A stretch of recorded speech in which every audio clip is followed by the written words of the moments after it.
Good evening and welcome back. Tonight we turn our steps toward a tale wrapped in mist, a story that feels familiar to almost everyone, yet understood by almost no one. It is the legend of King Arthur and the world that formed around his name, Camelot. A story whispered beside crackling fires, murmured across long wooden tables, echoed through quiet chapels, and now carried to you through headphones and the soft glow of a screen. You have likely brushed against fragments of this tale before: shining knights, a noble queen, a wizard cloaked in riddles, and a sword rising from stone. But tonight we journey past the surface. Tonight we walk deeper than the myth. Serve the realm. Camelot is often imagined as a perfect kingdom, a bright city of banners, music, and polished armor, where every knight is pure and every choice is clear-cut. Yet beneath that shining picture lies a vast landscape of questions. Was there truly an Arthur at the heart of it all? Was there a real stronghold, a chieftain's hall, or a Roman fort that slowly transformed into the dream of Camelot? How much of the tale is grounded in history? How much shaped by memory, and how much forged by imagination as it passed from voice to voice and century to century? Before we wander further, I always love knowing where in the world you are listening from. Your comments come from every corner of the map, and it still amazes me every time. Thank you for being here.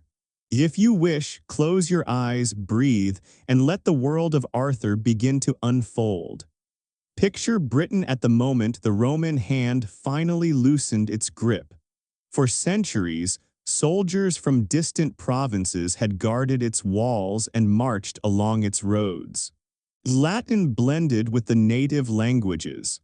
Villas with tiled floors and warm baths dotted green hills and river valleys. Then slowly, almost imperceptibly at first, that world began to break apart. Rome faced its own storms across the continent. Emperors fell like leaves in a hard wind. Gold ran thin. The great stone wall in the north, once firm against raiders, faded into little more than a suggestion. This is the Britain where a real Arthur, if he ever lived, would have walked. Not a jeweled king upon a golden throne, but a war leader in a land trembling on the edge of collapse. When we turn to the written record, something strange greets us. A silence where certainty should be. A monk named Gildas wrote a furious sermon about the sins of the Britons and the catastrophes that followed. In it, he describes a great battle at a place called Badon, where the Britons miraculously halted the Saxon advance. It was a turning point, a moment when the tide of invasion rolled back. Gildas praises the victory, yet he never names the commander who led it. That absence feels like a missing tooth you cannot resist touching with your tongue. Centuries later, another writer, likely a Welsh cleric, crafted a work later known as the History of the Britons. And there, at last, a name appears among the defenders of the land. Arthur. He is not called a king. He is described as a leader of battles, a commander rather than a crowned ruler. He is said to have led the Britons in 12 victories, with the final triumph occurring at Badon itself. Then comes a flourish. At one battle, Arthur kills 940 men in a single charge. It is the kind of detail that makes historians lift an eyebrow and storytellers lean in with a smile. It tells us two things. That memories of a formidable champion likely survived, and that those memories were already being shaped by the artistry of legend. If we could stand in Britain during that era, sometime between the late 5th and early 6th centuries, the land would look nothing like the glittering Camelot of later paintings. It would feel rough, uncertain, fractured. Old Roman towns still stood, but many were withering, their roofs sagging, their walls patched with whatever timber could be found. Across the countryside, local chieftains, some still wearing Roman-style cloaks and gripping Roman-style swords, claimed their own small territories. Along the eastern coast, newcomers arrived in waves. Speaking Germanic tongues, they came from lands we now call northern Germany and Denmark. In time they would be known as Saxons, Angles, and Jutes. To the native Britons, they were both allies and enemies. Some kings hired them as mercenaries, others cursed them as raiders who burned farms and sacred places. The truth likely lived somewhere in between. In such chaotic times, any leader who could unite even a handful of Britons for a brief moment would have been remembered. This is where the idea of an Arthur becomes possible, not a perfect king, but a hardened commander who could rally warriors who spoke different dialects, who could ride from hill fort to hill fort, who knew both the Roman roads and the hidden tracks across the moors. We do not know where he was born, we do not know his face. Later stories dress him in shining mail and place a dragon upon his banner, but his real gear, if he lived, would have been simple. A sturdy sword, a wooden shield rimmed in leather, perhaps a mail coat if he was fortunate. Maybe a horse, though heavy cavalry and full armor belonged to a later age. What we possess instead of a clear biography are scattered echoes. Early Welsh poems speak of warriors fighting beside a heroic figure whose name appears as Arthur, sometimes in older forms. Place names across Wales, Cornwall, and the northern lands claim he fought there, bled there, or hurled stones there. Some of these tales were likely born long after the events they describe. People love attaching great stories to lonely hills or unusual rocks. Yet the sheer number of these stories suggests that, for the Celtic-speaking peoples of Britain, Arthur was more than a single character. He was a presence, a constellation of legends. Think about how modern towns tell stories of a famous outlaw, a daring athlete, or a beloved musician. Some tales are true, some grow with every retelling. Some migrate from one region to the next. Something similar happened with Arthur. The church, with its monks and scriptoria, played a powerful role in deciding what survived. Almost everyone who could write in those centuries was a cleric. Their priorities shaped the stories they chose to keep. They cared about sin and salvation, about rulers whose lives served as examples of pride and tragedy. And they were not above polishing the past of their own people. As if you were a monk in Wales or the West, surrounded by Saxon kingdoms rising in strength, you might take comfort in the idea that your ancestors once stood behind a champion who pushed the invaders back. So when the author of the history of the Britons reached into the well of memory, he may have drawn many threads into one shape. Perhaps there was a real commander named Arthur who won a great battle. Perhaps several leaders' deeds blended together. Perhaps even a Roman officer with a similar name left a trace. Over time, these figures merged into one towering presence. You can imagine this process if you think of how we speak about whole eras. The Renaissance changed everything, or the 60s were wild, even though countless separate lives filled those decades. For the Britons who survived Rome's fall and the Saxon advance, the age of Arthur may have formed the same way, a memory of struggle, grit, and momentary triumph. The Battle of Badon, mentioned by Gildas without a commander's name, became the perfect anchor. Later authors could set Arthur neatly into that empty place. The Welsh cleric lists it as the crowning moment of Arthur's career. It is like watching someone place a gemstone into an empty ring. The band already existed. The jewel was added later. By the early medieval period, Arthur had stepped out of the faint shadow of a two-line mention and into the bright stance of a warrior celebrated in Welsh poetry. He was no longer simply the name of a general, he had become a measure of greatness. Fighters were compared to him, hunters swore by him. Bards sang of feasts held in his hall, even though none could point to where that hall stood. And with that shift, history, as the monks understood it, gives way to something fluid. Arthur becomes a symbol rather than a record. A figure who could ride through forests that never appeared in any chronicle, whose legend could grow wherever courage was needed. As Arthur's legend spreads, he becomes a figure who can stride between worlds. In the stories that gather around him, he fights Saxons, yes, but he can just as easily battle monsters born from mist and old fears. He sits at a table where all are equal, even though real councils in those days were thick with rivalry, suspicion, and ambition. The landscape itself begins to bloom with tales tied to his footsteps. People stare at a long ridge and whisper that Arthur and his men sleep beneath it, waiting for the day Britain calls them back. Someone points at a stone lying crooked in a river and says he hurled it there with a single throw.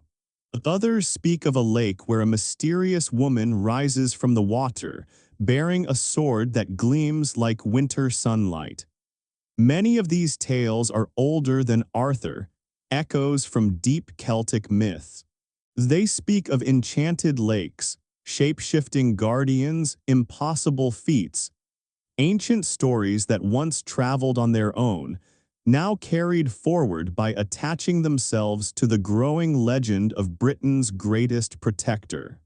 From far away, if you search for firm truth, this layering can feel like smoke slipping through your fingers. Just when the shape of a real man seems to appear, another wisp of legend curls around him. But this layering is also the enchantment of the story. It is what gives Arthur his power. He becomes a meeting place for the hopes of many ages. He is the champion who holds back invaders. He is the just ruler who hears both noble and commoner. He is the flawed husband who tries to do right despite pain. He is the king who sleeps beneath the hills, ready to return when the land trembles. All these visions rise out of that twilight age between the collapsing Roman world and the forming medieval kingdoms, a time when people tried to make sense of what had happened to them. Some blamed moral decay. Others pointed to new rulers and new peoples. In that swirl of explanations, fear, pride, memory, hope, there was space for the story of a single great protector. If you walked through a small village then, you might find families gathered around a smoky hearth, sharing coarse bread and warm stew, while an elder lifted their voice to retell the battles of a generation long past. The place names might drift with time. The number of fallen warriors might rise with every retelling. The enemy might shift from Saxons to Picts or to strange otherworldly foes. But the heart of the tale stayed rooted. There was a leader. He gathered men from many tribes. They stood together upon a hill. They did not run. And for one day, one bright, desperate day, the invaders broke before them. Whether that leader was called Arthur or something older, this is the seed of the myths. As centuries pass, that small seed grows into a vast tree with twisting branches and bright, impossible fruit. Camelot hangs among those branches like a golden apple. The sword in the stone gleams there. The Holy Grail hides in its highest leaves. Yet the roots, the oldest, darkest roots, cling to the soil of a land that had lost its empire but not its memory of resistance. As if the first shadow of Arthur rose from stories told among the ruins of Rome, The next great transformation does not happen upon a battlefield but upon parchment. It blossoms in quiet scriptoria where monks bend over ink pots, and in the lively halls of French and British courts where poets test the shape of a story with every clever line. For many generations, Arthur's story lived mostly in Celtic memory, spoken in Welsh and the Old British tongue. People looked at hills and river bends and still sensed the ghosts of battles long vanished. Then in the 12th century, a cleric named Geoffrey of Monmouth set out to write a sweeping history of Britain's kings. He called it history. To modern eyes, it is history wrapped in legend's clothing. Geoffrey wrote in Latin for an audience of churchmen and nobles. He reached back into earlier traditions, gathering tales of British kings, Roman emperors, ancient prophecies, weaving them together until Arthur occupied the shining center of the tapestry. In Geoffrey's telling, Arthur is no longer a war leader holding the line. He becomes a conqueror of Saxons, Scots, Irish, even a commander whose armies cross the sea.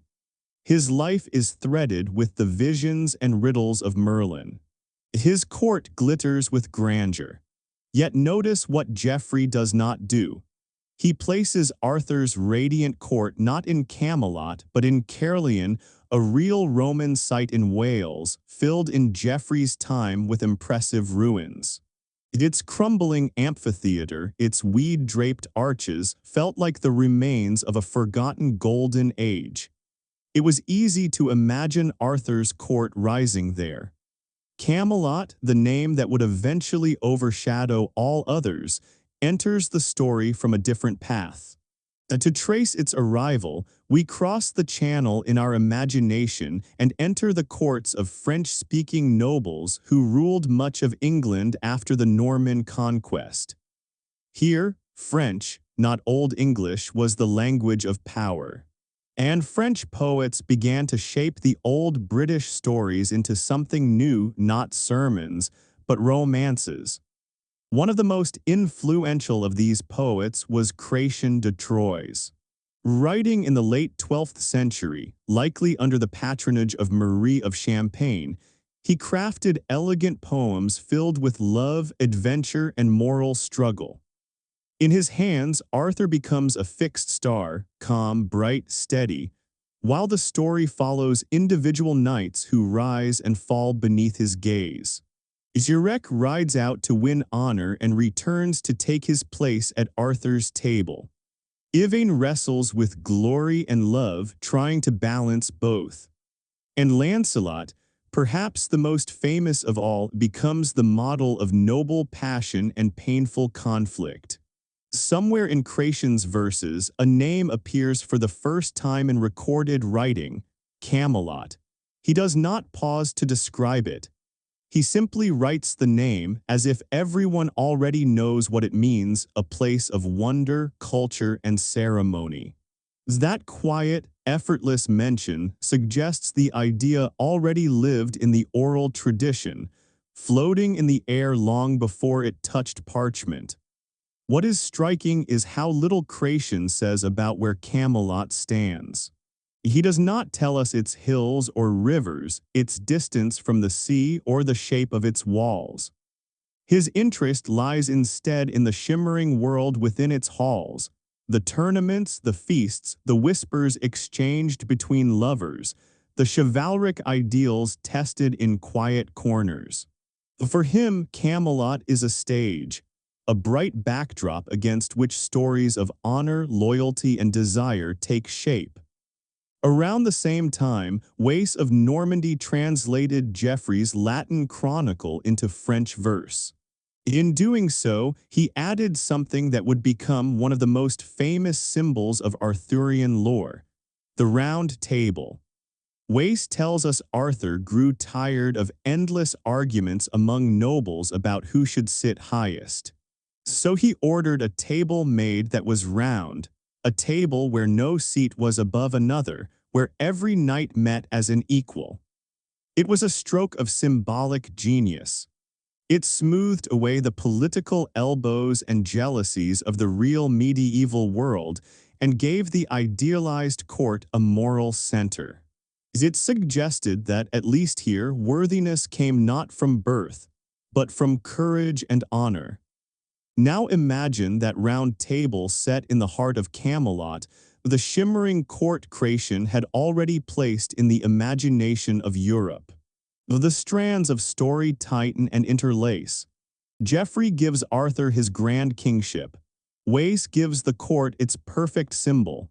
Creation fills the hall with vivid characters: Gawain, Lancelot, brave knights, mysterious maidens. None of these writers believed they were drawing a literal map. They were shaping a world of narrative possibility. Ask where Camelot is, and the answer lies not in geography but in story. The Camelot is where order shines before the knights ride into the forests where enchantments, bandits, and giants wait. As more poets entered this vast storytelling tradition, Arthur's world expanded. New tales brought forth the Holy Grail, the sacred cup tied to Christ, destiny, and visions beyond mortal reason. Knights pursued it not for fame or love but for grace. Some glimpsed its light, others faltered. Arthur's court became both a political center and a spiritual threshold, a place where human striving reached its highest point and its limits. And through all of this, the Celtic lands continued to tell their own Arthurian tales. Welsh poets kept a version of Arthur that was wilder, closer to the ancient gods, a figure walking the misted border between history and myths. In many of the Celtic tales that still ripple beneath the Arthurian surface, Arthur does more than fight Saxons. He hunts supernatural boars that thunder through enchanted forests. He steps into otherworldly fortresses where time folds strangely and the rules of earth shift like mist. When scholars compare all these versions, Welsh, French, Latin, Norse, they notice something striking. Camelot does not appear in the oldest Welsh traditions. It is a creation of that glittering 12th century bloom of courtly romance. That does not weaken Camelot. It shows us something deeper, that the image we hold of Arthur today, the grand hall, the shining banners, the chivalric code, is the work of many minds, many hands, many evenings spent listening to the rise and fall of a poet's voice. The scribes who copied these romances into manuscripts added their own quiet magic. They decorated the first letters with gold leaf and bright colors. They filled the margins with tiny scenes of knights riding through curling vines or facing strange beasts. For someone living in that world, opening an Arthurian manuscript was like stepping through a painted doorway into a world where words and images wove together. You saw the king. You saw the court. You saw Camelot not as a place on a map but as a living tapestry. And slowly, the real map of Britain began to hum in the background. If you were a listener in Brittany or Anjou or London, you might start to wonder where all this was meant to take place. You would hear names of forests and rivers that felt half-imagined. You would hear of loggers, Arthur's realm, whose name echoes faintly with the old Roman Britannia. Some poets grounded their tales in familiar geography. Others invented places that sounded almost real. The result was a dream map hovering just above the real one, like a second layer of reality. Generations later, people would try to anchor that dream. They would walk the hills of Somerset, Cornwall, or Wales, deciding that this ridge must be Camelot's edge, or that riverbend must be the place where knights rode out at dawn. But for the audiences who first heard the name Camelot spoken by candlelight, it never needed a location. It existed in the shared imaginative space of the court, a place summoned simply by hearing the word. And if you listen carefully to those early romances, you notice something profound. Arthur and his court are always held at a slight distance. He appears in moments of judgment, celebration, ceremony, but rarely at the turbulent center of the action. The wildness lives elsewhere, on lonely roads, in deep forests, in the shadowed places where enchantments stir. Camelot is bright and safe, but the heart of the story often beats in the places Camelot is not. That narrative distance gives the poets enormous freedom.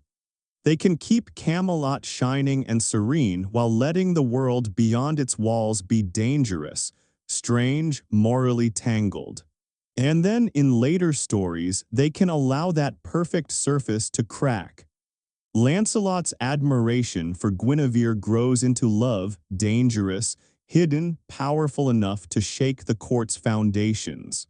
Mordred, Arthur's kin, watches for the moment when the realm's unity falters. The bright hall that once seemed eternal becomes fragile, human, breakable. All of this, the love, the betrayal, the fall, depends on the foundation laid in that 12th century explosion of creativity. Without Creation quietly dropping the name Camelot into his verse, without Wace gifting the court its round table and its deep symbolism, there would be no golden kingdom to fracture. Arthur might have remained a war leader mentioned briefly in a list of battles. Instead, he becomes the center of a vast cycle of stories stretching across continents. Imagine, for a moment, how this felt for an ordinary listener of that age. You might be a minor knight or even a servant leaning against a pillar at the edge of a hall listening. Outside, life is harsh. Taxes, raids, illness, uncertainties that no healer can explain. But when the poet begins, everything transforms. You are carried into a bright hall where justice is possible, where a king may be both strong and merciful, where knights ride into the world not to take but to protect, to save, to restore. In that sense, Camelot is not merely a place. It is a wish, a shape of what noble power could be if humanity reached its best self. Listeners did not need to believe Camelot existed exactly as the stories described. They needed the vision it offered, a place where courage and fairness ruled side by side. As manuscripts traveled and storytellers moved from one noble hall to another, that vision spread. The Arthurian legends reached Germany, where Wolfram von Eschenbach remade the Grail story with his own mystical depth. They moved north into Scandinavia, where sagas blended Arthur with their own heroic traditions. With each retelling, Camelot was rebuilt piece by piece. New towers rose, old ones crumbled, and yet the core remained. A great hall, a circle of fellowship, a center of the world where justice and adventure meet. By the time we in our own age look back and ask, where was Camelot really? We are not asking about ruins or stones. We are asking about centuries of dreams stacked on dreams. The earliest foundation of that shining city is not physical, it is literary. It is the soft scratch of a quill forming a line that reads, "The king held court in Camelot." From that single line, countless towers rise. When people imagine Camelot today, they do not think of muddy boots at the doorway or tax disputes or the smell of horses. They see a broad hall of pale stone, banners fluttering with curling beasts beneath high timber beams, a ring of polished chairs, and at the center, the round table.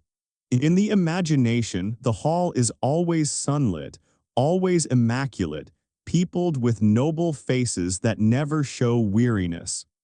But step closer into the stories, and you see those faces alive with emotion and conflict. Arthur may be the sun at the center, but his knights orbit around him like bright, flawed planets. each with his own fierce loyalties, bruised pride, and private hopes. The chivalry, the code shaping them, is beautiful and impossible all at once.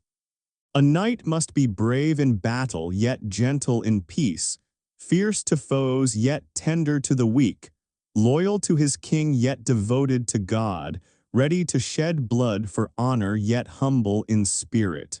Hold all of that together and you can feel the strain, and that strain fills the hall with stories. Imagine yourself arriving at Camelot as a young aspiring knight. The road has been long. Your cloak is dusty. You pass through the outer gates and catch sight of the inner courtyard. Grooms lead horses whose saddles gleam with silverwork. Squires wrestle in the straw. Beyond them, the great hall door stands open. A torchlight glows inside, and you hear a low, living murmur of many voices. You are led before Arthur. Tradition paints him with calm, steady eyes and a sword named Excalibur resting near his hand. Some tales say the blade came from a stone. Others claim it rose from a lake in a woman's hand. Whatever its origin, the sword marks him as chosen, someone set apart from ordinary rulers. You kneel. You swear to defend the helpless, to speak truth, to fight for justice, to stand by your king even when the cost is steep. The blade touches your shoulders. When you rise, you are more than a wandering warrior. You have joined a brotherhood. That brotherhood finds its symbol in the round table. In most medieval halls, the highborn sat at the top of a long table, and everyone else arranged themselves down the length according to rank. But at Arthur's court, the poets say, he ordered a circular table so that no man could claim a higher seat. It is a beautifully crafted ideal, but even here, pride does not simply vanish. Knights still argue, they still compete. Harsh words still fly. The difference is that above every quarrel stands the ideal of the round table, a mirror reminding them of what they ought to be. And sometimes that reflection stings. Each knight carries his own burdens. Take Gawain, the measure of courtesy and might in many early tales. He can fight fiercely from dawn until noon and still be the most gracious guest at dinner. When a mysterious challenger appears, it is Gawain who steps forward, as in the tale of the Green Knight. He accepts a terrifying bargain, then spends a year wrestling with his fear, honor, and humanity. The tale is not simply about a magical beheading. It is a portrait of manhood under pressure. And then there is Lancelot, the brightest, most tortured star of the Arthurian sky. The French poets make him the greatest warrior alive and the most devoted lover. His public loyalty to Arthur is absolute. His love for Queen Guinevere burns in secret and tears him in two. He crosses a sword-sharp bridge that slices his flesh to reach her. Later, he falters at a test of purity and cannot see a sacred vision because his heart is divided. Lancelot sits at the round table like every other knight, but inside him, two vows clash like swords. One oath binds him to Arthur, the king who trusted him more than any man. The other binds him to the woman he loves beyond reason, Guinevere. The code of chivalry demands loyalty to both king and lady. Yet in his life, those loyalties cannot exist together.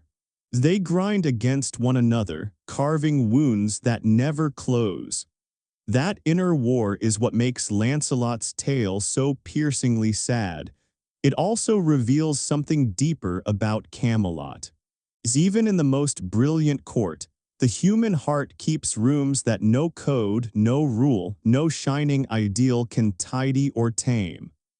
On the far opposite end stands Galahad, the knight of perfect purity, the shimmering figure who appears mainly in the stories of the Holy Grail. He is sometimes said to be Lancelot's own son, conceived through deception, which already knots his beginnings with sorrow and human failure.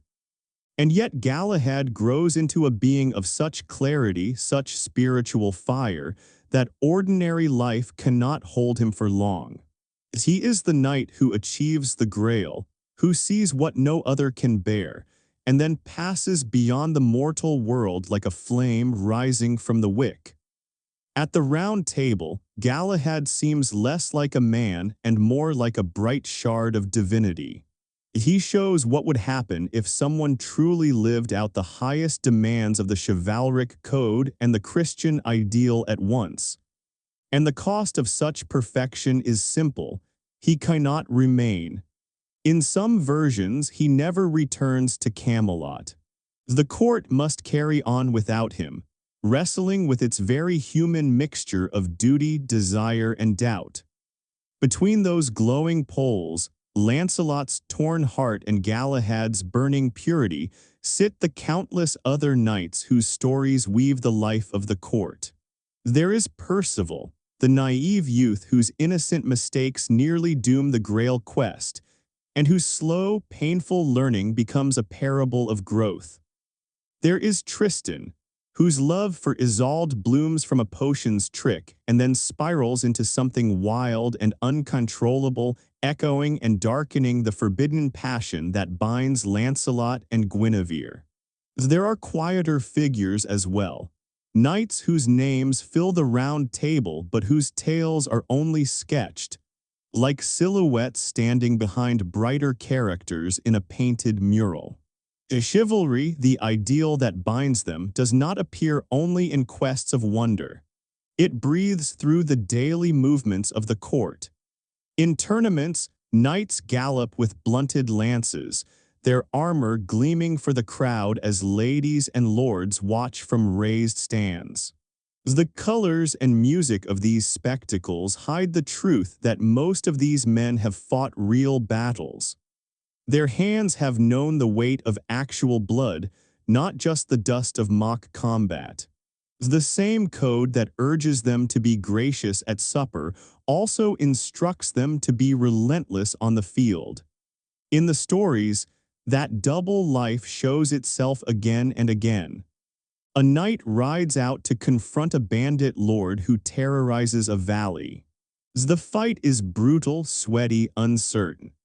But when he returns to the hall, he kneels before Arthur, speaking with ceremonial calm, as if violence has been purified by ritual. A lady approaches, seeking justice, and the knight pledges himself to her with a dedication that feels almost like prayer. Camelot becomes a place where the raw edge of violence is wrapped in ceremony to make it bearable. Religion rests beneath all of this. Church bells ring through the Arthurian world, holy days rise and fall with the seasons. Knights hear mass before they mount their horses. The Grail, when it enters later tradition, becomes bound to the Last Supper and to the flowing mysteries of grace. When the Grail quest is declared, it is no simple adventure. It is a calling that splits the Round Table. Some knights leave and are never seen again. Some return broken, carrying visions they cannot explain. Some stay behind, knowing they are not ready for the purity such a quest demands. For Arthur, the Grail is both blessing and wound. It proves that his court is so noble, so renowned, that even heaven turns its gaze toward it. But it also takes away his finest men, exposes the failings of those who remain, and leaves behind a strange, haunting quiet. Lancelot, striving to see the Grail, collapses before its threshold. Gawain, brave as fire, learns that courage alone is not enough. Only Galahad sees it fully and survives it. When the vision fades, Camelot feels changed. An emptiness lingers, as though something immense has passed through the hall and left everyone feeling smaller. While these grand quests shape the fates of knights, life in Camelot itself continues. In the imagination of later poets and artists, the city thrums with ordinary life. Merchants shout in the marketplace. Craftsmen hammer iron and carve wood. Families pray in small chapels. The children play at knighthood in alleys, wrapping rags around their arms and slashing at invisible foes before running home at the sound of the evening bell. Camelot is not just the dream of nobles, it is the heart of a realm. The chivalric code, lofty as it sounds, has practical edges. The strong must protect the weak, promises must be kept, hospitality honored. Real medieval courts rarely lived up to such ideals, but the Arthurian stories insist Camelot does. And in doing so, they quietly teach listeners to measure their own rulers against Arthur's imagined standard. Yet the code that restrains violence also glorifies it. Courage is celebrated, and courage is most visible in battle. Young men hearing the stories may dream of armor shining before a cheering hall. The authors understood this. They offer moments of triumph, but also show the shadows that trail behind them. Wives watching from castle walls, trampled fields, brothers who never return. The Round Table is noble, but it lives in a world where even the noblest intentions can carve deep wounds. This complexity keeps the stories from sinking into mere fairy tale. They understand human failure. They show knights who fall short, who break vows, who weep and repent, who strive again. They show a king who tries to do right but cannot foresee every consequence. Imagine Camelot in one of its bright moments, perhaps at a great feast after a victory. Music swells through the hall. The bard recites tales of Arthur's earliest triumphs. Cups pass from hand to hand. Arthur looks around the round table with quiet pride. Firelight dances on the faces of his knights, some young and hungry for renown, others older, wiser, their memories etched into their eyes. For a moment, chivalry feels reachable. But always seeds of trouble lie close at hand. Somewhere at the table sits a knight simmering with jealousy over Lancelot's honor. Somewhere stands a man nursing an unspoken love for a lady who cannot return it without shame. Somewhere in the city, a commoner who once believed in the court's justice has been slighted by a noble and left unheard. The very brilliance of the ideal makes its failures feel catastrophic. It is no wonder that storytellers trace Camelot's fall not to a mighty invasion, but to the breaking of its own code, to moments when loyalty buckles under desire, when friendship snaps beneath strain, when sworn brothers meet as enemies. The Round Table seems to tremble. What was once a symbol of unity begins to fracture. For now, though, we remain in the bright hall before the collapse.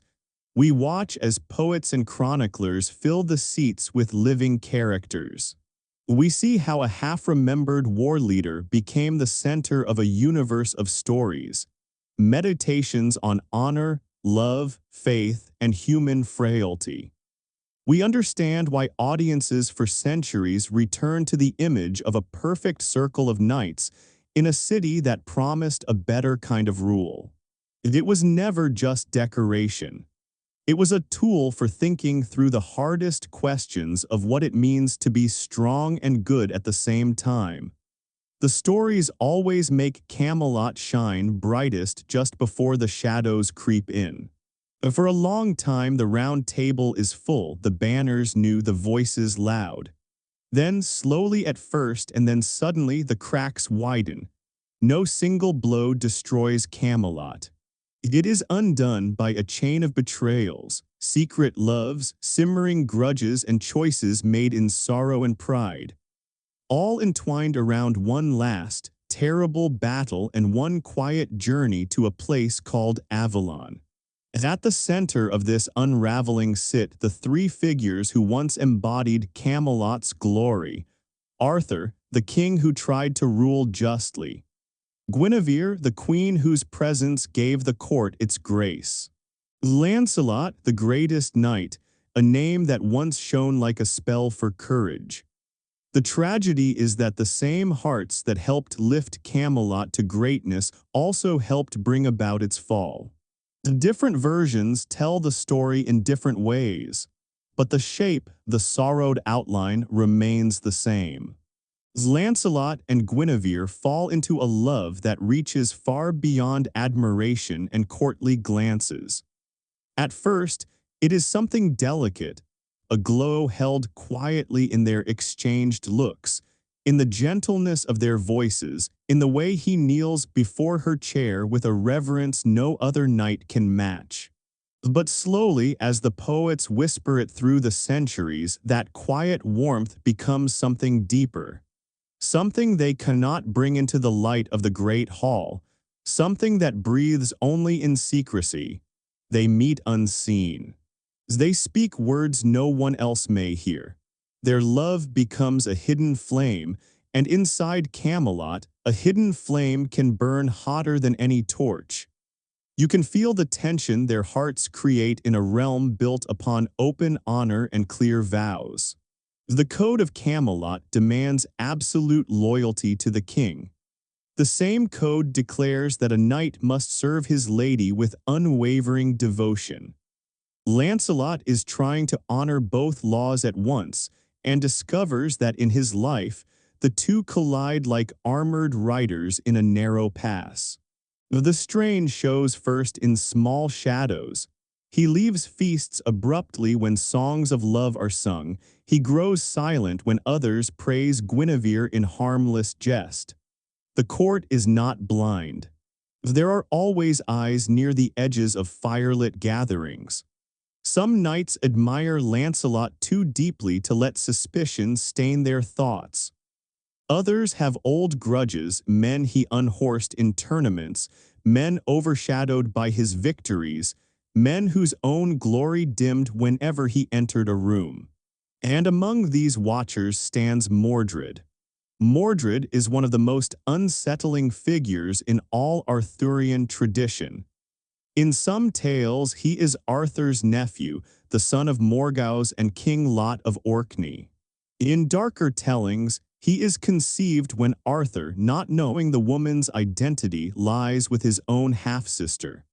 Whatever the tale, Mordred carries an aura of twisted heritage, a man born of shadows, raised in the long reach of Arthur's greatness, forever aware he shares the king's blood but never the king's place. Imagine him as a man whose face moves with the correct expressions, who kneels when he should, whose voice never falters in ceremony, yet behind his eyes lives a cold, deliberate intelligence. He sees what others miss. He notices Guinevere's gaze lingering on Lancelot for a moment too long. He notices that Lancelot always seems to know where the queen is, even when she slips away from her seat beside Arthur. In the old French prose cycles, it is Mordred and his brother Agravain who decide to expose the truth. They approach Arthur not with rumors but with precise accusations. They offer proof. They ask permission to reveal what the king does not wish to believe. Arthur hesitates because this is no accusation against a lesser knight. This is an arrow aimed at his closest friend and his queen in a single shot. If he ignores it, he betrays his own code. If he believes it, he risks fracturing Camelot itself. And so, reluctantly, he chooses to test the claim. A trap is set. Guinevere and Lancelot are together in her chamber when suddenly the hall erupts with noise. Knights waiting in ambush storm the doorway. Lancelot fights like a cornered lion, fierce, desperate, lethal. He kills several of the men trying to seize him, some of whom sat beside him at the round table. Guinevere is taken, accused of treason through adultery, condemned to burn. Lancelot, wounded but alive, escapes into the night. Even here, Camelot might still have survived. Arthur is shattered by grief and betrayal, yet he might have chosen forgiveness or exile or anything softer than vengeance. But events surge forward like a river after heavy rain. Guinevere's execution is prepared publicly. She is led to the stake, the crowd silenced by disbelief. And at the final moment, Lancelot bursts through with armed men, cuts her free, and carries her away into the night.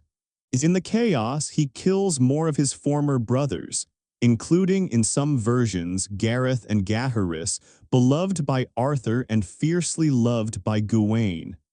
Now the court is split beyond repair. Lancelot retreats to his own lands across the sea, often placed in France. Arthur follows with an army. Those who march with Arthur believe they are defending justice. Those who ride with Lancelot believe they are rescuing an innocent queen from a merciless sentence. And no one on either side can stop long enough to ask, if we continue like this, what will remain of Camelot when we are done? It is here that Arthur makes one decision that will echo across the end of the age. He leaves Mordred in charge of Britain. It seems reasonable at first. Mordred has royal blood. Someone trusted must sit the throne while the king is away. Perhaps Arthur tells himself the responsibility will steady Mordred, bind him closer to honor. Instead, it hands him the crown's keys. Once Arthur's fleet has vanished beyond the horizon, Mordred gathers councils. He whispers. He persuades. He tells nobles that Arthur will not return, or that if he does, he will bring nothing but more war. He says Britain has suffered enough for the quarrels of one king and his favored knight. Some believe him out of fear. Some out of exhaustion, some out of ambition. In the most dramatic versions, Mordred goes further still. He spreads word that Arthur is dead abroad. He crowns himself. He even tries to force Guinevere into marriage to secure his claim. The queen flees to a convent for safety. And now the legend becomes almost dreamlike. Arthur alive across the sea, fighting Lancelot, while at home, his own son or nephew sits upon his throne and hunts his queen. The truth finally reaches Arthur. He abandons the war with Lancelot. In some tellings, Lancelot even offers to help Arthur reclaim the throne, but the king refuses, or events happen too fast to unite them. Arthur turns his ships back toward Britain, not to restore Camelot's glory, but to face the final battle waiting for him.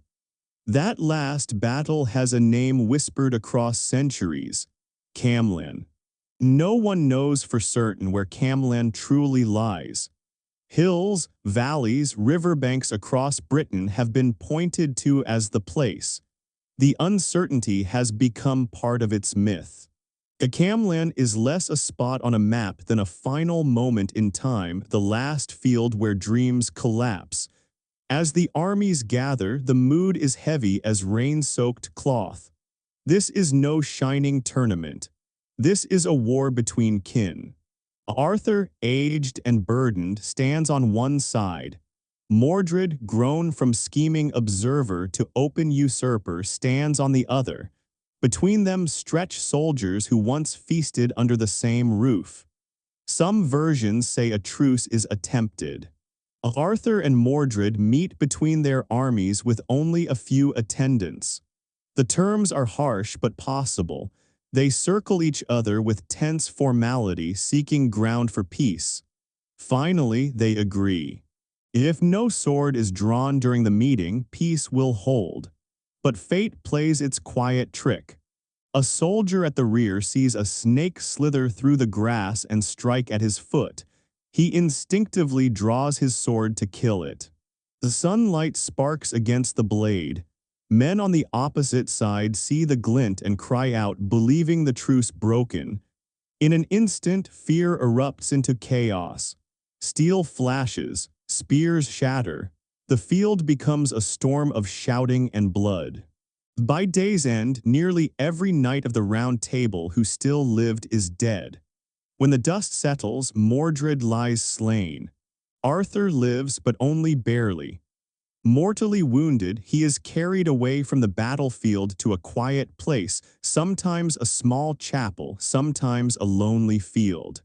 The once great king, who led Britain through victory after victory, now lies on a simple bed or on the earth itself, wondering what remains of the dream he built. It is here, in this dim light, that one of the most haunting scenes in all mythology unfolds. Arthur looks down at his sword, the blade that has been with him through triumph and disaster alike. He knows it must never fall into the wrong hands. He calls for a loyal knight, often Bedivere, and commands him to take the sword to a nearby lake and cast it into the water. Bedivere takes the sword, walks into the distance, and stops. You can feel his struggle. The sword is beautiful, jewels glitter in its hilt. It represents everything Camelot was meant to be. And to throw it away feels like throwing away Arthur's reign, Arthur's memory, Arthur's entire world. So Bedivere hides the sword and returns, claiming it sank without a sign. Arthur asks him what he saw. Nothing, Bedivere says. And Arthur knows he lies. He sends him again. Again Bedivere falters. Again he lies.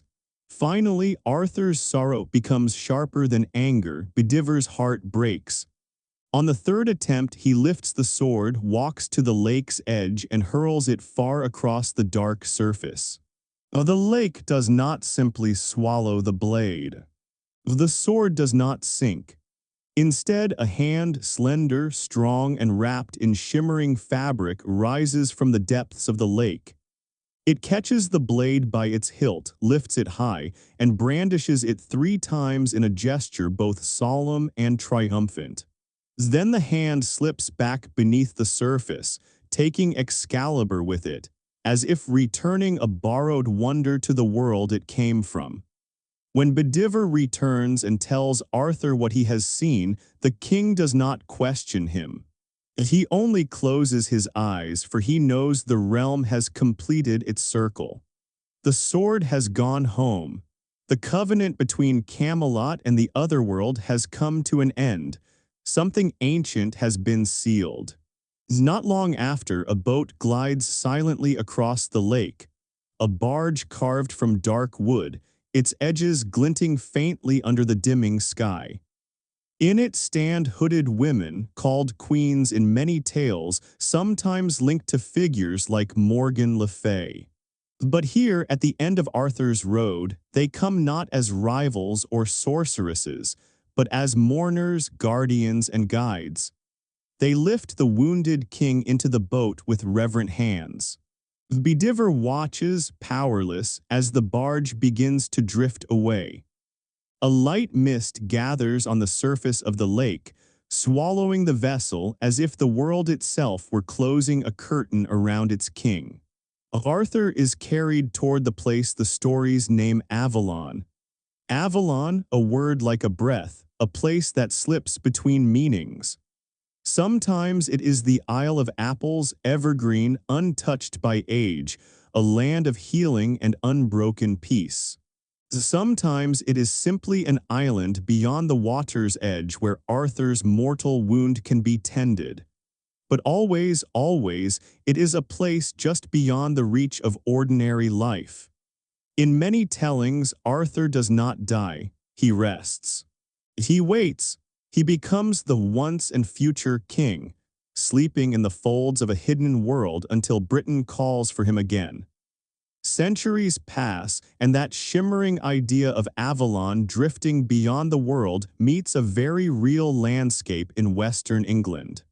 In a marshland once heavy with reeds and water, a tall hill rises. At its side stand the ruins of a great abbey. The place is Glastonbury. To people of the early Middle Ages, the land around it often flooded, turning the hill into a seeming island. Old Celtic traditions whispered of it as an Isle of Glass. a place where the boundary between worlds felt thin. Then, in the 12th century, disaster strikes. A fire sweeps through the abbey, devouring buildings and treasures. As the monks face ruin and the urgent need to rebuild, they need funds, pilgrims, attention. Meanwhile, rulers of England, wary of Welsh uprisings, want a version of the Arthur story that leaves no room for a returning king. A living Arthur is dangerous. A dead Arthur is safe. And so, the monks of Glastonbury make an announcement that ripples across England. They claim they have found a grave. Between two old stone markers in the Abbey cemetery, they say, they uncovered a hollowed-out oak log used as a coffin. Inside lay the bones of a tall man and a smaller woman. Beside them, a lead cross inscribed with words declaring the burial to be that of Arthur and his queen, placed in the Isle of Avalon. The details shift in different accounts, but the heart remains the same. Arthur is dead. Avalon is here. Glastonbury is its gate. Kings and nobles hear of it. Pilgrims come to see the bones. The remains are moved into a grand tomb inside the church where offerings can be left, prayers whispered, legends rekindled. The motives echo clearly. The abbey gains prestige and money. The crown gains a political advantage, a safe, silent Arthur. And the common people gain a place to anchor their stories, to point and say, here lies the great king. Modern eyes, of course, see a different picture. The timing is convenient. The monks had every incentive to create something marvelous. And no one in that age had the tools to verify the bones. But whether true or not, the discovery reshapes how generations imagine Avalon. It's no longer only a misted island beyond sight. Now it could be reached by walking through damp English meadows to a real hill rising into the fog. Even if the burial had nothing to do with any historical Arthur, the way Glastonbury claimed Avalon tells us something profound. Places and stories are drawn to each other. Landscapes absorb legends. And legends, in turn, cling to stones, trees, and hills until the two become inseparable. Thus, the fall of Camelot comes to rest in two worlds at once. In the mythic world, Camelot ends on the field of Camlan, where Arthur and Mordred destroy each other. It ends again on a shore where a barge glides toward the unseen halls of Avalon. In the physical world, it ends in a grave at Glastonbury, a grave that may not hold Arthur, but certainly holds the centuries of longing for him. And yet, even with Camelot shattered and the round table gone, Arthur does not fade. The story keeps walking, moving from mouth to mouth, fire to fire, language to language. Every age that inherits it reshapes it slightly, like gold melted down and hammered into a new ornament. Through each retelling, people search for Arthur not only in the past, but in themselves, in their rulers, in their landscapes. Every generation hunts for a real Camelot to stand behind the dream. As after the age of Latin chroniclers and French romances, the tale passes into a new form.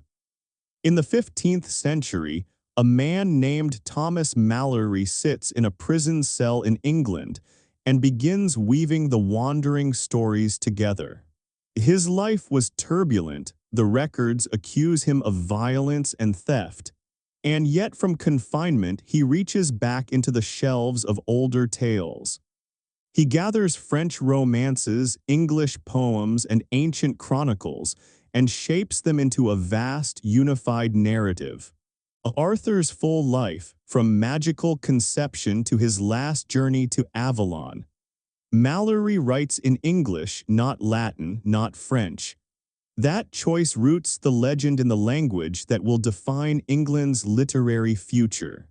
When William Caxton prints Malory's book at the end of the century, Arthur's story becomes something new, Portable, ownable, a world bound between covers.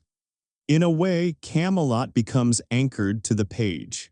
And still, even in Mallory's long tale, Camelot refuses to settle in one place on the real map. The halls are described, the feasts named, but the geography remains fluid.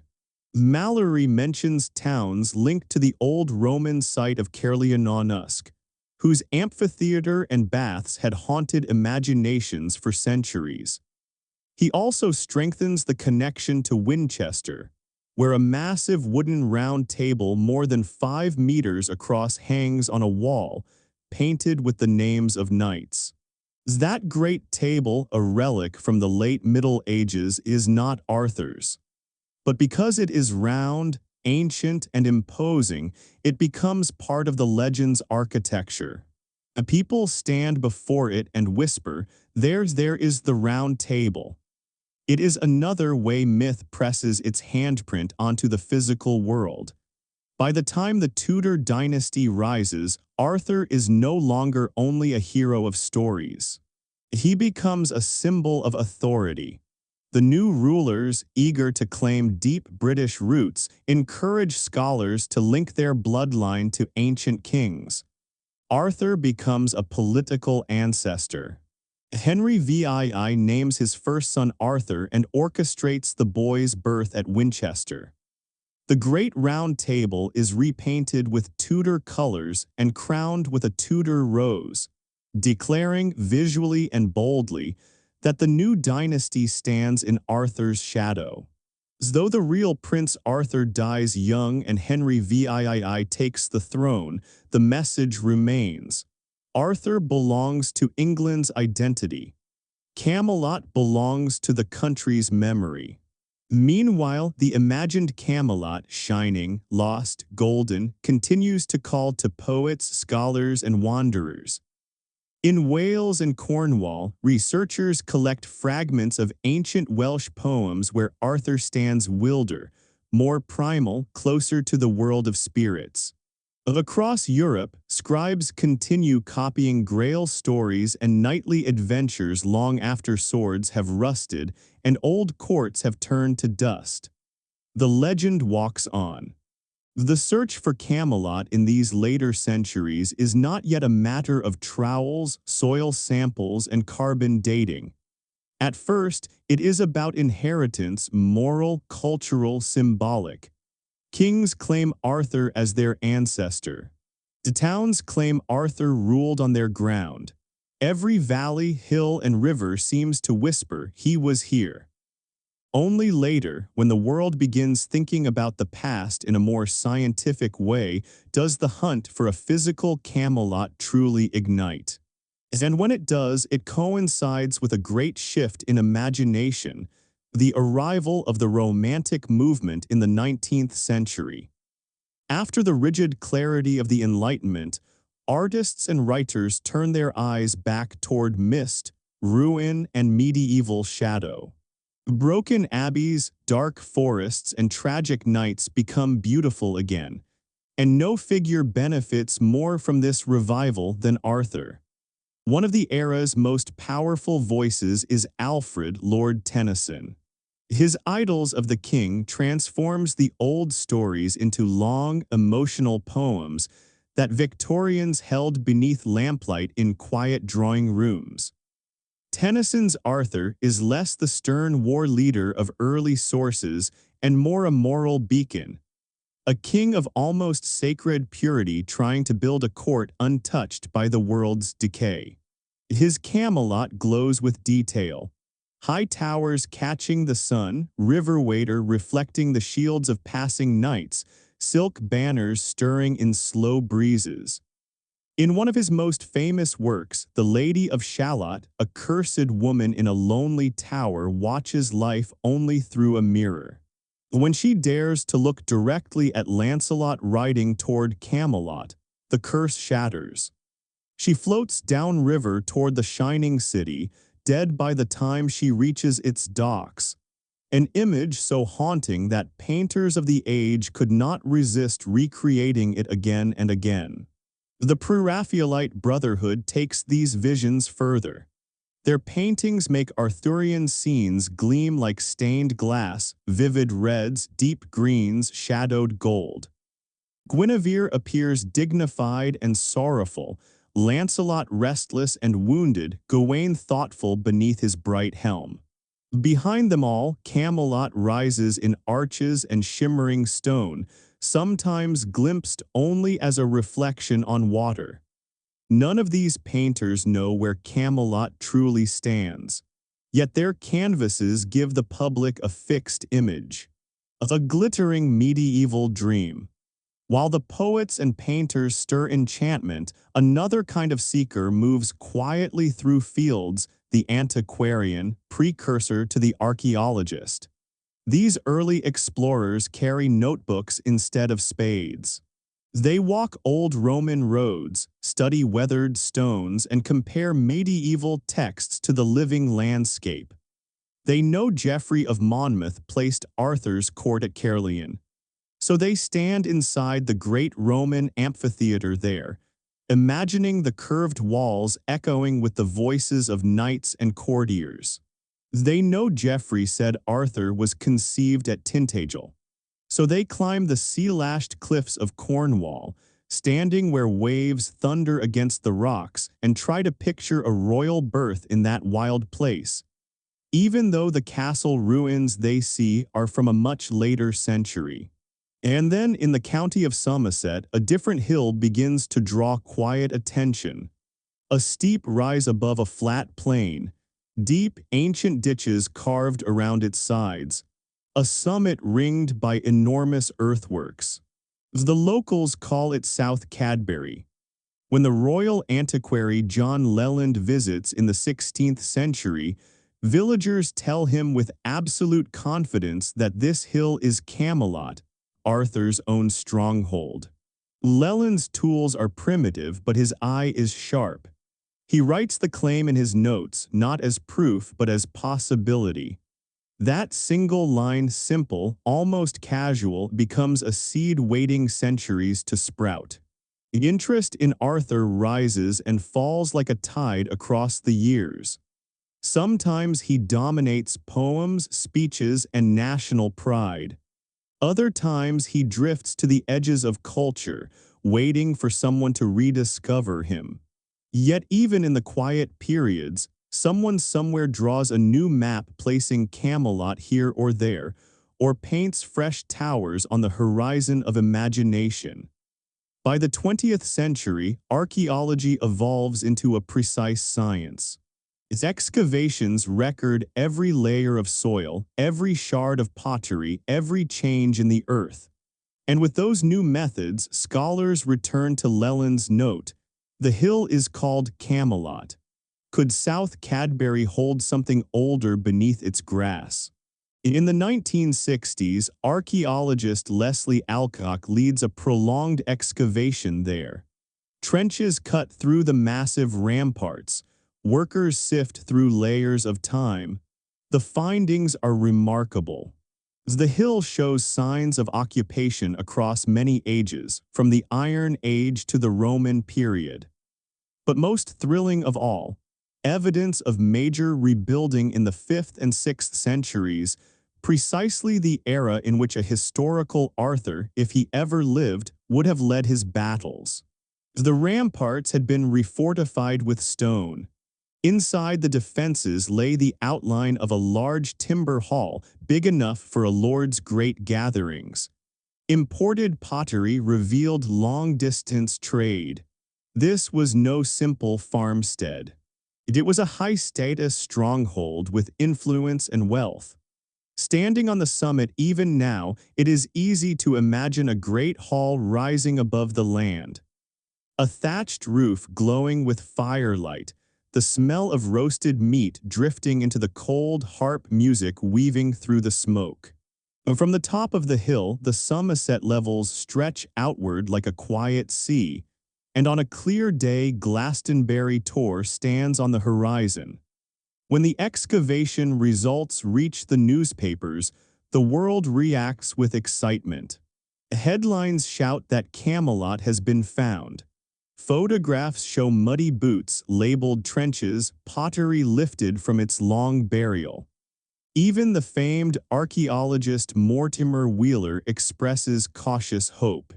The committee forms to oversee future research. Its name is bold and unapologetic, the Camelot Research Committee.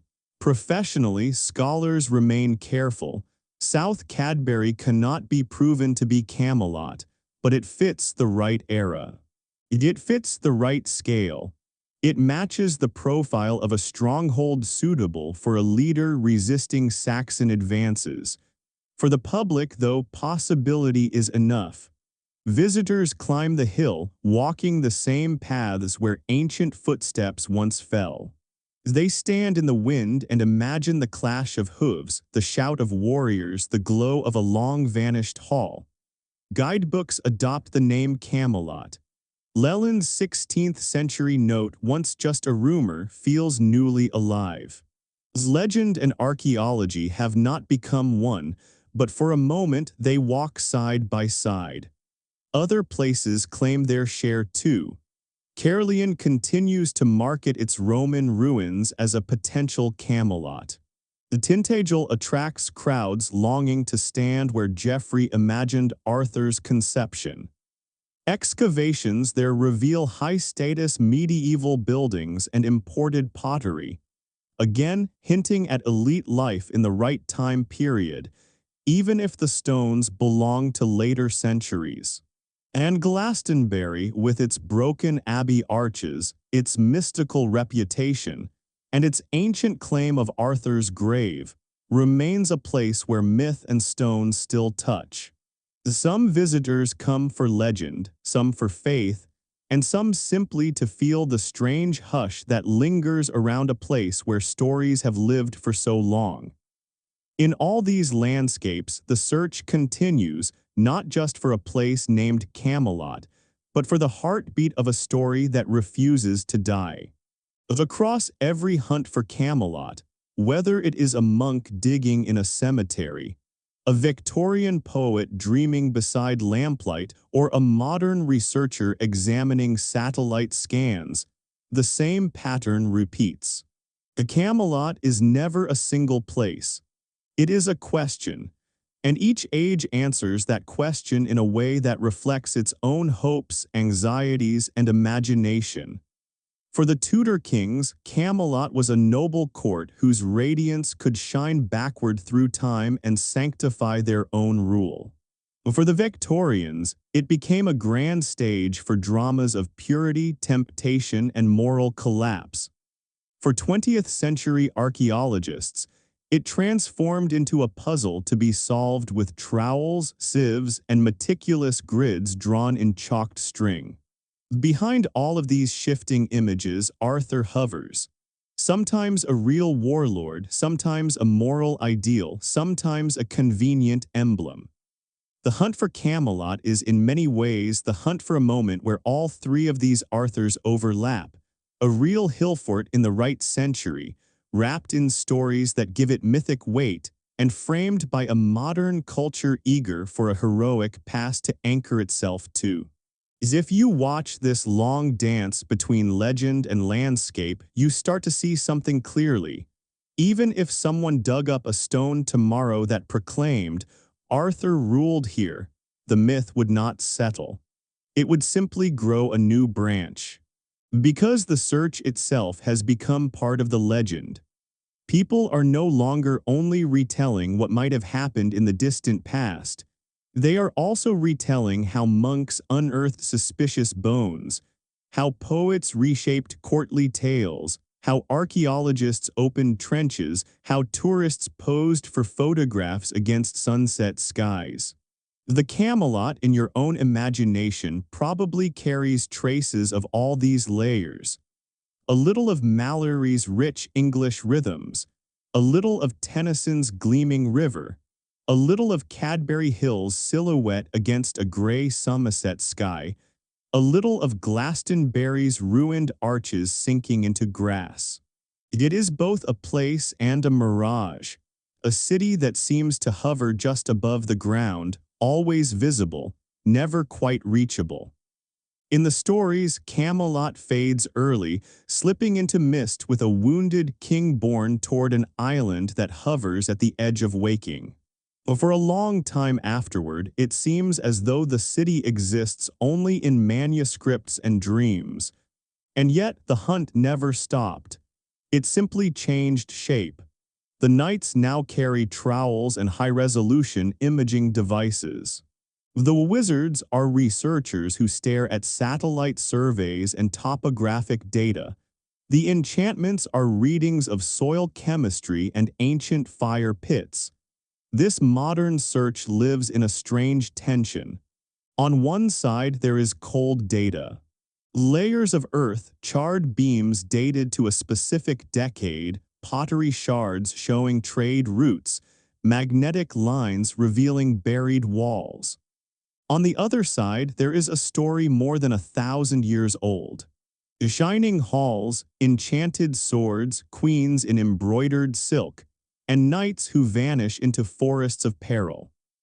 Every archaeologist who digs at a site associated with Arthur must learn how to walk between those two worlds without falling entirely into fantasy or into sterile numbers.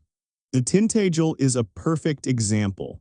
For centuries, the headland in Cornwall has been crowned by whispers. Geoffrey of Monmouth imagined Arthur's conception there on a storm-lashed night full of magic and deception. Visitors climbed the cliffs and, hearing the sea thunder against the black rock, felt a shiver of certainty. Something extraordinary must have happened here. For a long time, people interpreted the ruins through story rather than science. This was the castle of a Cornish king. This was where Arthur was born. These tumbled stones must be his. But modern excavations in the late 20th and early 21st centuries told a different tale. The visible walls belonged to a later medieval castle built centuries after Arthur's supposed lifetime, likely by lords who knew full well the power of attaching themselves to his myth. Yet beneath and around those later stones lay something more intriguing: traces of older buildings from the late Roman and early medieval period. Long, narrow timber structures with stone foundations. Among the rubble, pottery imported from faraway shores, even the Mediterranean. Someone at Tintagel, during the very age when Britain fractured away from Rome, possessed enough wealth and reach to import luxury goods from across the sea. The Tintagel was not only a romantic cliffscape, it was a genuine power center. The media was electrified when excavators uncovered a small scratched slate, letters carved by an ancient hand. For a moment, it was celebrated as a possible clue to a local noble, maybe even a name tied to legends. The excitement cooled quickly. The inscription was too faint, too ambiguous. But its real value remained. The Tintagel had stepped out of the realm of pure story and into documented history. A similar shift took place in another unexpected place, Shropshire, where the wide landscapes of the English Midlands stretch beneath an enormous sky. Here rests the site of Vericonium, now called Wroxeter, once a thriving Roman city with baths, streets, and public buildings. When Rome retreated, many of these structures began to crumble, but the city did not simply vanish. In the last century, archaeologists uncovered something remarkable beneath Wroxeter's soil. A great hall constructed within the shell of an old Roman courtyard. Its size and architectural intent suggest that someone of high status, perhaps even a regional king or warlord, was trying to project authority in a chaotic post-imperial world.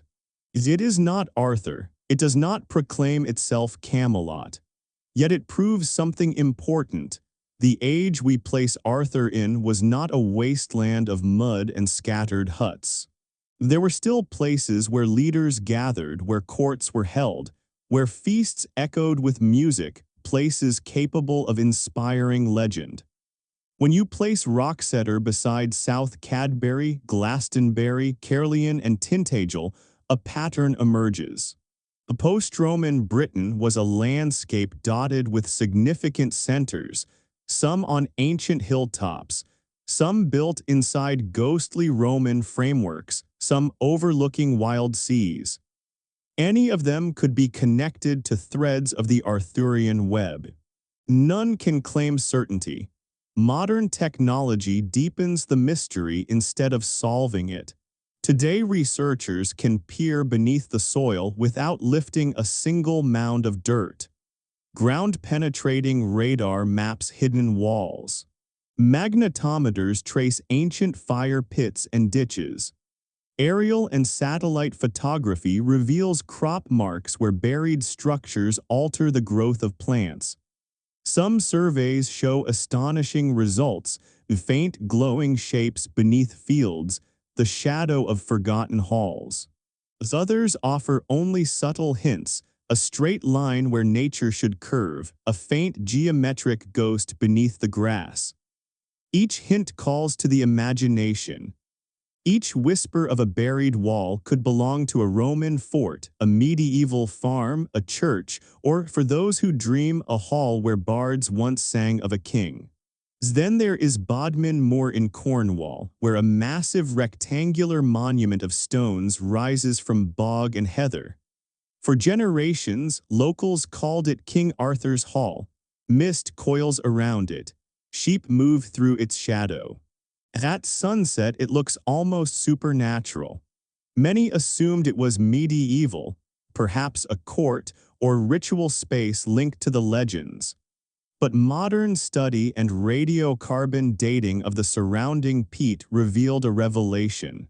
It is far older than Arthur, far older than the Romans, far older than any medieval tale. It is Neolithic, thousands of years before anyone in Britain had ever heard the name Arthur. And this, too, is part of the modern hunt. As a place inherits a legendary name, stories gather around it. Then archaeology steps in and says gently, "This is magical, but not in the way you thought." King Arthur's Hall does not lose its wonder just because it is Neolithic. As if anything, it becomes even stranger, even more ancient, part of a far older human story. But its link to a specific medieval king must fall away. Glastonbury holds another kind of lesson, not just in stone and soil, but in how longing shapes the land. The abbey, as you've heard, once claimed to cradle Arthur's grave and Avalon itself within its cemetery. Modern archaeologists have walked its grounds with tape measures and trowels, tracing the slow growth of the monastery, the changes in its buildings, the fires and ruins that scarred it. The place where the supposed grave once lay has been disturbed many times. The original cross and bones are gone. To most scholars now, the discovery looks less like a revelation from the past and more like a story crafted under pressure, a response to economic need and political tension. And yet, when visitors step into Glastonbury today, something lingers that cannot be measured in clean lines on a plan. They walk beneath broken arches, where roofs once echoed with chants and see only sky. They imagine monks carving careful letters into a leaden cross, shaping a message that would turn their own cemetery into Avalon.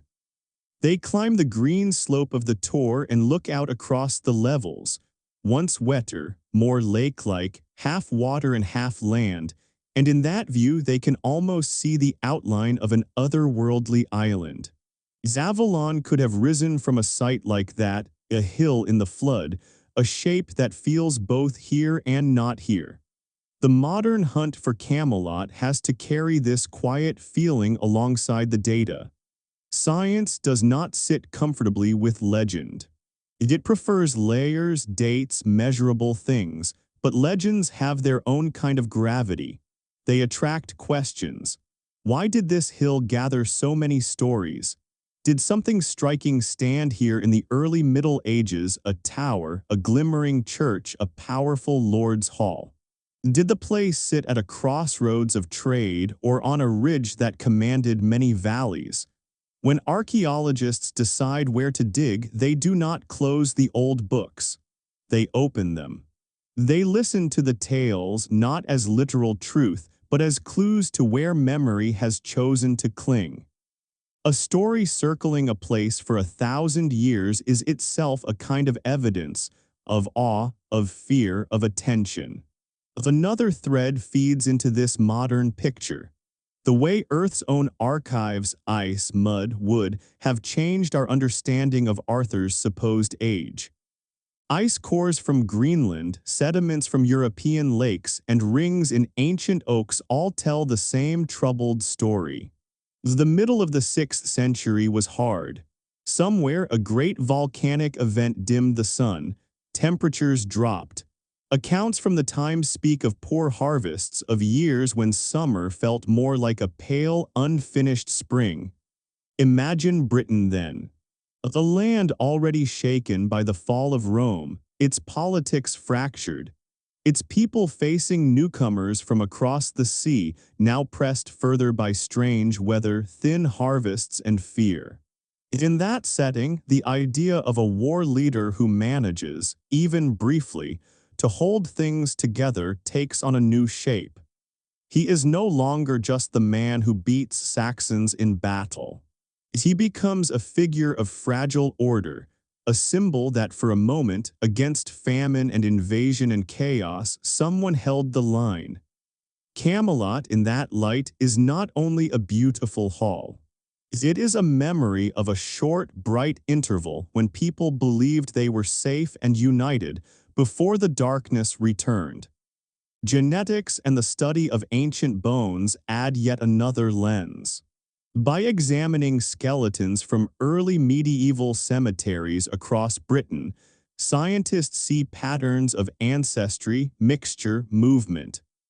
The arrival of Anglo-Saxon culture was not a simple replacement, like one curtain falling and another rising. It was a weaving, some regions showing strong continental roots, others still deeply local, many in between. That pattern fits neatly with a world of shifting alliances and overlapping identities. A world where one ambitious war leader might gather Britons, Romanized elites, and allies from many backgrounds into a coalition. Not unlike the patchwork host that Arthur commands in some stories. There is no gene that spells his name, of course, but these findings deepen our sense of the stage on which such a tale could grow. Beyond the trenches and lab benches, there is the continuous hum of retelling. As every generation makes its own Arthur. Films show gleaming armor, high castles, and sorcery that still crackles in the night air. Other stories strip away the enchantment entirely, leaving a grim commander in muddy mail, squinting into rain as he tries to keep a fragile kingdom from falling apart. Some tales step aside from Arthur himself and follow Guinevere, Morgan, or individual knights, asking quietly, what did Camelot look like through their eyes? What did it cost them? These new versions might seem distant from serious research, but they quietly shape the public imagination. If a film has shown Camelot as a white city of tall stone spires, a visitor climbing South Cadbury's slopes may be startled to find only grass and low banks, the faint memory of timber halls traced in chalk. If a beloved novel insists Arthur belonged to one specific region, readers may resist any evidence that hints at a wider, messier story. At the same time, storytellers now borrow from archaeology as eagerly as archaeology once borrowed from legend. A writer reads about the Great Hall at Wroxeter and sets a pivotal council there. A director studies reconstructions of the Cadbury Hall and builds a set that follows its imagined shape. The line between research and imagination runs both ways now. Scholars influence myth, and myth influences which hills tourists climb, which ruins are preserved, which digs receive funding. So where does all of this leave the hunt for the true Camelot? If you ask careful historians whether Arthur was real, many will say there were likely leaders, perhaps several, whose victories and reputations fed into the legend. But the single, clear Arthur of the romances, with every deed and every knight as we know them, almost certainly did not exist in that neat form. If you ask where Camelot stood, they will tell you. The name is first recorded in French literature. It behaves like a literary invention, and no archaeological site has yet produced evidence that ties it to that Camelot beyond doubt. And yet, if you walk the hills and coasts of Britain today, you'll notice something else. The legend has done more than reflect reality. It has drawn its own map. Cadbury, Caerleon, Tintagel, Glastonbury, Roxeter, Bodmin Moor, and many other places besides. These locations are now connected not just by roads but by story. People visit them in a kind of pilgrimage chain, following Arthur from supposed birth to battles to betrayal to final rest. Even though those steps were stitched together centuries after any real events, each new discovery adds another bead, a hall redated, a fortress traced in radar, a Neolithic monument revealed under a king's borrowed name. Sometimes these findings slice away old assumptions. Sometimes they support them. Always they remind us that the land is layered with more stories than we have yet uncovered. In the end, the deeper truth behind the hunt for Camelot may be this. We are not only looking for a ruined hall. We are looking for a way to connect our own uncertain age to a time, real or imagined, when people believed that one good leader and a circle of loyal companions could hold back the chaos. Modern researchers with their microscopes and modeling software belong to that same human yearning. They are more cautious, more precise, but the questions that move them are very close to the ones that moved the poets by the fire. Who held the line when everything else was failing? Where did they gather? What did they hope for? Every trench opened, every survey grid laid out, every charcoal fragment dated is a quiet way of asking those questions again. The answers never stand still. With each new scrap of evidence, the picture shifts. Camelot moves a little on the map, blurs at the edges, or splits into several overlapping places at once. The legend and the landscape keep speaking to each other, and somewhere between them, in that ongoing conversation, Camelot still lives.